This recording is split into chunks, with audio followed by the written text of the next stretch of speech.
We are following breaking news on the race for the White House. The Democratic National Committee has officially announced its nominee for president of this year's election, and it is not a surprise. Linda Ward is on the story for us.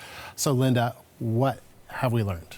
Yeah, so Kamala Harris, as you say, no surprise, the presumptive nominee already has secured enough delegate votes to become the party's nominee for president. This came in an online roll call earlier today. This online vote began on Thursday. It is still scheduled to go until Monday, but Harris's campaign says she crossed the threshold to have the majority of the delegates' votes. That's 2,350 votes. Harris herself joined the live stream and spoke to the folks on that live stream. She says she's honored and excited about the future.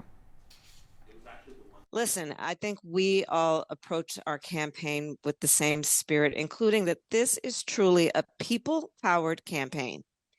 And I would not be on this call right now and with you all were it not for your support and your trust, for which I am deeply grateful. I am honored to be the presumptive Democratic nominee for President of the United States, and I will tell you the tireless work of our delegates, our state leaders and staff has been pivotal in making this moment possible.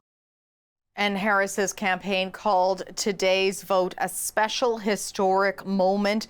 This means Harris will be the first Black woman and the first Asian American to top the ticket for a major party. Now, she will say that she will formally accept this nomination next week, but we have a lot of work to do, she says. And of course, we know that the party is coming off of some pretty turbulent times. They did decide to do this online roll call because of uncertainty about getting the candidates' names on the Ohio ballot, but of course, there was some damage control to be done after President Joe Biden decided not to run for re-election. With the convention coming up on August 19th, they're sort of trying to get back on track, Andrew. That was just 12 days ago that Biden had stepped down. The party deeply divided, and then, of course, Biden endorsing Kamala Harris, and really the party sort of rallying around her, donors also rallying around her in recent days. The campaign said earlier it raised $310 million last month. Compare that to Donald Trump's campaign, which took in $138.7 million last month. Hard to believe it was only 12 days ago. It feels like so much longer ago.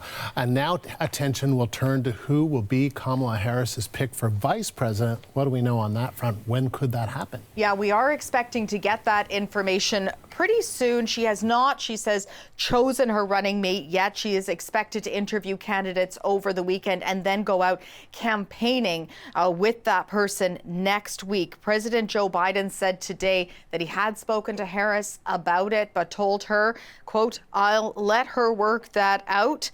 Some of the top contenders we can show you here that have been, their names have been kind of punted around for the job. When you look at some of these names, you just have to look at some of the battleground states that are in play, specifically Pennsylvania, Arizona. She is kicking off that tour in Pennsylvania next week. Josh Shapiro, the governor of Pennsylvania, swing state, possibly could be the pick, but the campaign has said don't read too much into the location of that. Other names in the mix: Arizona Senator Mark Kelly, an astronaut, a Navy veteran, on a border state. He's spoken out a lot about immigration. Minnesota Governor Tim Walz, Kentucky Governor Andy Beshear, a Democrat in a Republican state. So it will be interesting to see who she eventually picks, but I don't think we'll have too much longer to wait, as we do understand, as I say, she is interviewing those folks this weekend, Andrew. All right, Linda, thank you. The CBC's Linda Ward.